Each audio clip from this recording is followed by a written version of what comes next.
What's up, good people? Mark Holmes here. And as always, I want to say thank you all for watching, commenting, subscribing, and being part of the Joe Boo Sports Report. Without you guys, as well as you ladies, you know that this literally does not work. The trolls are having a feast out here in the Cowboys' misery here on Overreaction Monday.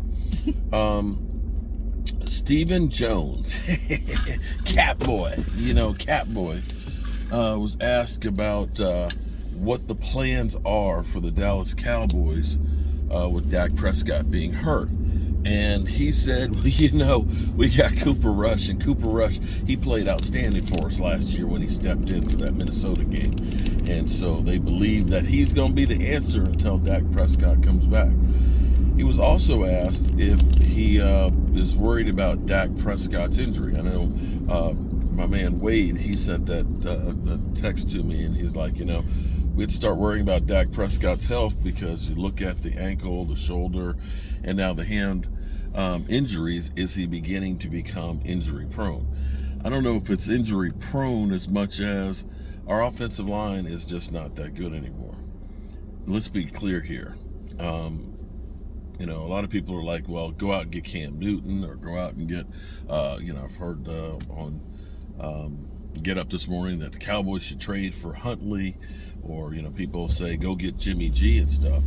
Here's the reality, and I know there's a different standard when it comes to Aaron Rodgers, but if you look at what happened with Aaron Rodgers yesterday, it's funny, nobody is saying that Aaron Rodgers is trash. They're going through and saying, well, he lost his number 1, 2, 3, and 4 weapon and his left tackle and everything else.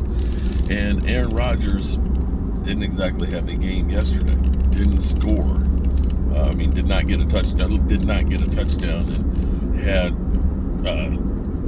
90 yards and catches to his receivers, and they looked like ass.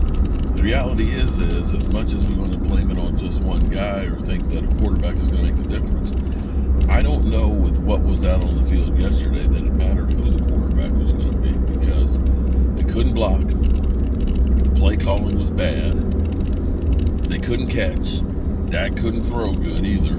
It was all of the above. It was almost like the perfect storm of everything that could go wrong. And when you're having problems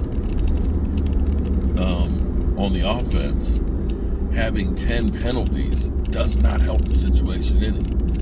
So there are no short-term quick fixes in here where we can just say, like in fantasy football, that we can just trade for another guy and be okay, because we can plug him in. Bringing somebody else in at this point is too late. There's not enough time to actually practice and get work with the guys. Tyler Smith actually didn't play that bad of a game, considering he was playing guard all off-season. But the Cowboys have now a problem of, we're going to need to get Jason Peters out there to play tackle, so that way Tyler Smith can go back to guard. There are no quick fixes, and at this point right now, having familiarity is probably the best route with the receiving core that we have. It just is.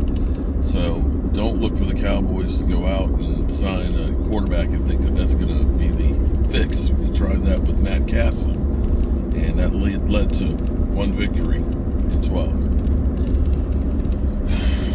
So I am actually, I'm going through the 5 stages of grief at the moment. I was kind of salty on my earlier video about everything, but I'm going to go through and I'm going to give some hope, okay?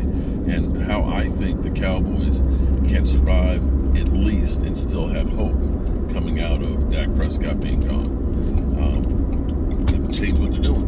They're going to have to look at things differently, and it's going to be dependent on Zeke Elliott. All right, I'll be back later on, guys, when I'm back in the man cave, so that way I can do the right presentation with it. I know you're sick today. Mondays suck, but don't forget, we'll be talking about all this tonight at 9 o'clock Eastern, and I'll see you then. It ain't over yet. Peace.